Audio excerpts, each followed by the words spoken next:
அவங்க கேட்குற ஒவ்வொரு கொஷின்ஸுமே வந்துட்டு அது கேட்கும்போதே வந்துட்டு நம்ம லைஃப்பில் நடந்த எல்லாமே வந்து திரும்பி ரிவைண்ட் பண்ணி பார்க்குற மாதிரியே ஒரு ஃபீல் இருந்துச்சு.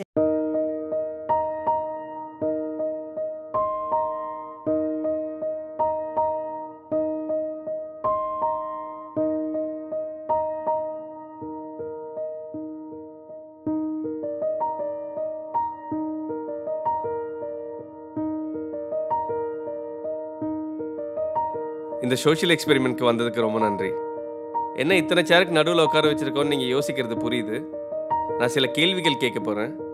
உங்களோட பதிலை பொறுத்து ஒரு சேர் தள்ளி உட்காரலாமா வேணாமான்னு நான் சொல்கிறேன். என்னோட கேள்விகளை நான் ஆரம்பிக்கிறேன்.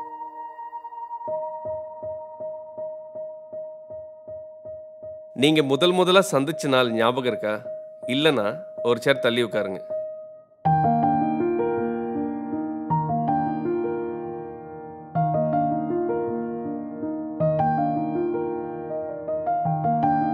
கடந்த 30 நாள்ல ஒரு முறையாவது உங்க பார்ட்னர் உங்களுக்கு ஊட்டி விட்டுருக்காங்களா? இல்லனா ஒரு சேர் தள்ளி உட்காரலாம்.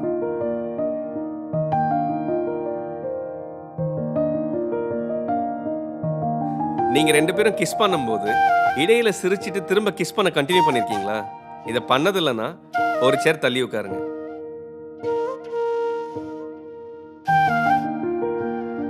உங்க பார்ட்னர் தூங்கும் போது அவங்கள ரசிச்சு பார்த்திருக்கீங்களா? பார்த்ததே இல்லைன்னா ஒரு சேர் தள்ளி உட்காருங்க.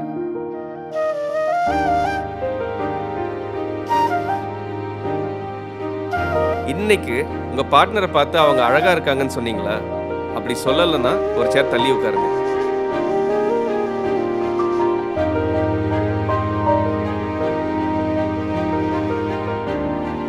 உங்க பார்ட்னர் இல்லாதப்ப அவங்க போனை எடுத்து எப்பயாச்சும் செக் பண்ணிருக்கீங்களா?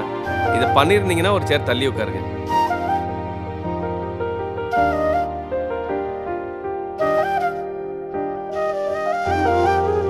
முக்கியமான நாள்ல உங்க பார்ட்னர் உங்களை விஷ் பண்ண மறந்துருக்காங்களா?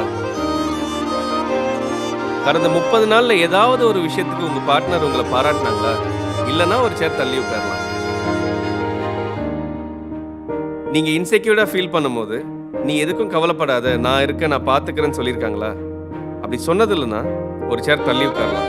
This is what I'm expecting but he's not doing அப்படிங்கும்போது அது கொஞ்சம் கவலையா இருந்தது. ஸோ இது ஒரு சிம்பிள் விஷயம் தான், ஆனால் யாரும் சொல்றது இல்லை, பண்றது இல்லை. உங்க பார்ட்னர் நீங்க அவங்களுக்கு எவ்வளவு முக்கியமான வார்த்தைகளால் எக்ஸ்பிரஸ் பண்ணிருக்காங்களா? அப்படி பண்ணது இல்லைன்னா ஒரு சேர் தள்ளி உட்காரலாம்.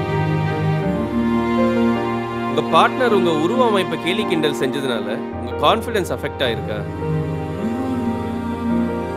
உங்களுக்குள்ள வாக்குவாதமோ சண்டையோ ஏற்படும் போது உங்களோட பார்ட்னர் உங்களை மரியாதை குறைவா பேசியிருக்காங்களா?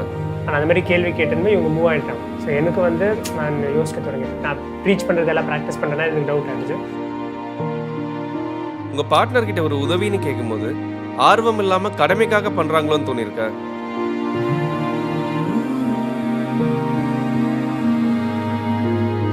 பொது இடங்களில் உங்கள் பார்ட்னரோட கையை கோர்த்துக்கவோ இல்லை அவங்க தோளில் சாயவோ நீங்கள் முயற்சி பண்ணும்போது பப்ளிக் பிளேஸில் இதெல்லாம் பண்ணாத, தள்ளி உட்காருன்னு சொல்லுவாங்களா?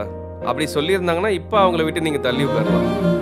உங்கள் பார்ட்னர் உங்கள் திருமணம் போன்ற முக்கியமான நாட்களை மீனிங்ஃபுல்லாக செலிப்ரேட் பண்ண முயற்சி எடுப்பாங்களா? இல்லைன்னா ஒரு சேர் தள்ளி உட்காரலாம். எந்த கொஸ்டினுக்கு நோ ஆன்சர் வரும்னு நினைக்கிறோமோ அதுக்கு எஸ் வரும், எதுக்கு எஸ் வரும்னு நினைக்கிறோமோ நோ வரும். அது ரொம்பவே என்னடா பெரிய அண்டர்ஸ்டாண்டிங் கப்புன்னு நினச்சி இவ்வளோதானா அப்படிங்கிற மாதிரி இருக்கு. உங்களோட பார்ட்னர் எந்த காரணமும் இல்லாமல் உங்களுக்கு கிஃப்ட் கொடுத்துருக்காங்களா? இதை பண்ணது இல்லைன்னா ஒரு சேர் தள்ளி உட்காரலாம். உங்கள் பார்ட்னர் தினமும் கொஞ்ச நேரமாவது அவங்க ஃபோனை ஓர வச்சுட்டு உங்களுக்காக டைம் ஸ்பெண்ட் பண்ணுவாங்களா? இதெல்லாம் வந்து காலகாலமாக நான் சொல்லிட்டு இருக்க விஷயம் தான். பட் இன்னைக்கு நான் தள்ளி போகும்போது ஹி வாஸ் லைக், ஓ ஆமா நான் அதை பண்ணிட்டே இருக்கேன் அப்படின்ற மாதிரி அவருக்கு ரியலைஸ் ஆச்சு. தினமும் ஒரு வேளையாவது ஒன்றா உட்காந்து சாப்பிடுவீங்களா? இந்த பழக்கமே இல்லைன்னா ஒரு சேர் தள்ளி உட்காருங்க. உங்களோட ஹாபிஸ் இல்லை இன்ட்ரெஸ்ட்டை ஒன்றுத்துக்கும் உதவாதுன்னு உங்கள் பார்ட்னர் உங்களை கிரிட்டிசைஸ் பண்ணுவாங்களா? ஒரு சண்டைக்கு அப்புறம் அதை அப்போவே பேசி சரி பண்ணணும்னு நீங்கள் முயற்சி பண்ணும்போது உங்கள் பார்ட்னர் அதுக்கு உடன்படாமல் இருப்பாங்களா? நீங்கள் பேசுகிறத முழுசாக கேட்காம அவங்க பேசுறது தான் சரின்னு சொல்கிற பழக்கம் இருக்கா?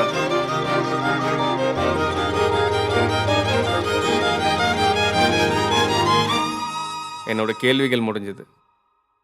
உங்கள் பார்ட்னர் விட்டு எவ்வளோ தள்ளி இருக்கீங்கன்னு பாருங்கள்.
அப்படின்னு தான் நான் இவ்வளோ நாள் நினச்சிட்டு இருந்தேன். இந்த 19-20 சேர்ஸ் கேப் வந்து ரொம்ப வந்து ஷாக்கிங்காக இருந்துச்சு எனக்கே.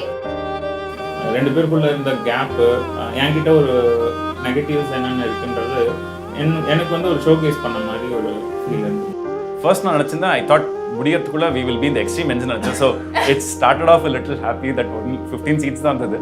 But still, I realized that she moved more than I did. அதுக்கு என்ன சிக்னிஃபிகன்ஸ் என்னன்னா I think a lot more from her side வந்து உள்ள வச்சிருக்காங்க, which is probably expressed, but எனக்கு சரியா அது புரியலன்றது தான் என்னோட ஃபர்ஸ்ட் இன்ஃபரன்ஸ் வந்தது.